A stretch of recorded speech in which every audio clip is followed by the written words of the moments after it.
Okay, it's time to tackle your first foundation. Save for a $500 emergency fund. Doing this means taking a big step towards building wealth. But maybe you're wondering, what's the secret to saving? Well, the answer is pretty simple. To save, you must be focused and practice discipline. Sounds lame if you love to shop, right? In fact, if you like spending money on anything, from food to music to movies or clothes, you might find that saving is pretty tough at first. That's why it's important to prioritize your money when you budget. So you give first, save second, and spend last. By telling your money to work in this order, saving will happen every single month instead of it just being an afterthought. Here's the thing though. Once you've budgeted to give, save, then spend, you've got to follow through. And that takes discipline. It'll be easy to get distracted by all the commercials and internet ads telling you to buy this or you gotta have that. If you give in to their pressure, you might end up with a PlayStation, but no money. Instead, stay on course. Resist the urge to follow your friends or the latest fashion trends. Combine habits of saving and staying out of debt, and you'll free up your largest wealth building tool, your income.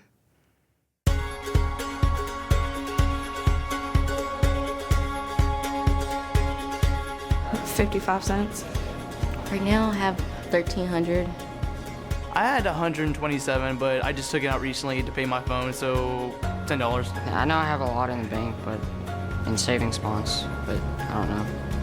I think my mom puts $50 in my bank every month, so that's $500 right now.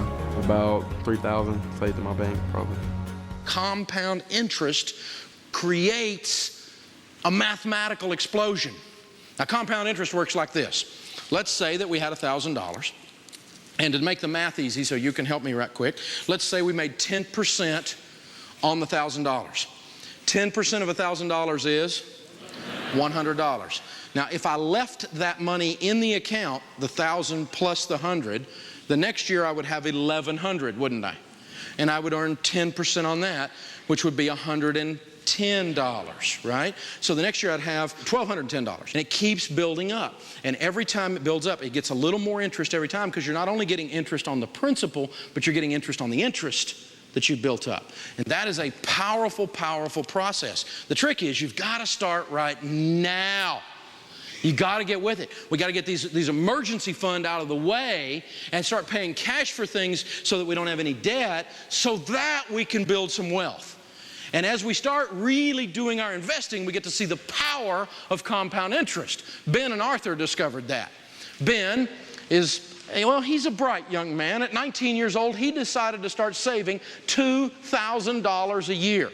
He did that from age 19 all the way to age 26. Now, at age 26, how much money did Ben add to his account personally? He used to put in $2,000, but at age 26 or at age 27, how much did he put in? Zero. He didn't put another dime in, did he? And after that, his interest just earned interest, and his money earned interest, and the snowball kept rolling over and over and over. Now, his brother Arthur doesn't put any money in, because he's out playing and goofing off and spending everything he makes, right? He acts like he's the government or something. He spends more than he makes.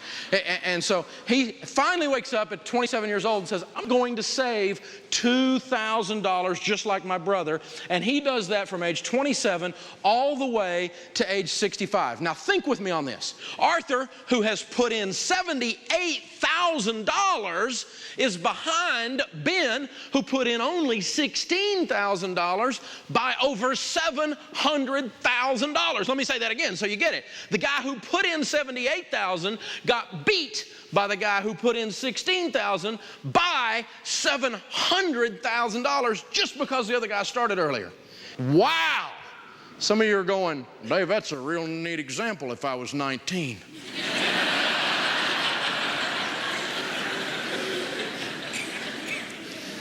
How many of you in here are under age 25? Raise your hand. Very cool. Do you understand that if you understand that chart we just did, and all the implications that it means, and you cause those implications to affect your behavior, I just completely made you a multimillionaire. If you get that one chart. See, I don't think you ought to be allowed to graduate from college or high school until you can explain that chart. It'll change your life to get that one thing.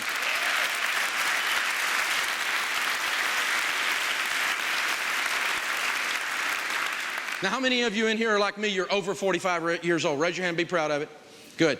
Now, maybe you've got something kind of boiling inside of you right now. Maybe you got something you want to say to those people in here that are under 25 years old. Maybe you would want to yell at them something like, do it, on 3. 1, 2, 3. Young people, did you hear the voice of regret? Now, those of you that are over 45, it's not over. You still got plenty of time. You just don't have as much time. And all you got is all you got. So let's work with what you got, okay? So let's get going, wherever you are. Some people say, well, am I too old to save money? Not if you're still sucking wind. You're going to make it. There's all kinds of things you do. You know, Colonel Sanders never fried any chicken commercially until he was 67 years old. Isn't that amazing? Golda Meir, Winston Churchill did everything they did in their 60s and 70s. My family and I were blessed a couple of years ago. We were able to visit the Sistine Chapel in Rome. And as we were taking the tour with this tour lady, she pointed to the back wall of the Sistine Chapel, which is this huge, huge masterpiece of the return of Christ. And it was painted, she said, by a 78-year-old Michelangelo. It's not over until you quit. So wherever you are, you start now. But let's get with it. Let's go. Let's go. Let's go. Let's go. Let's go. If you're 19, you got to do this stuff. If you're 45, let's go. Let's get this done. There's some stuff to do here, people. Let's get moving.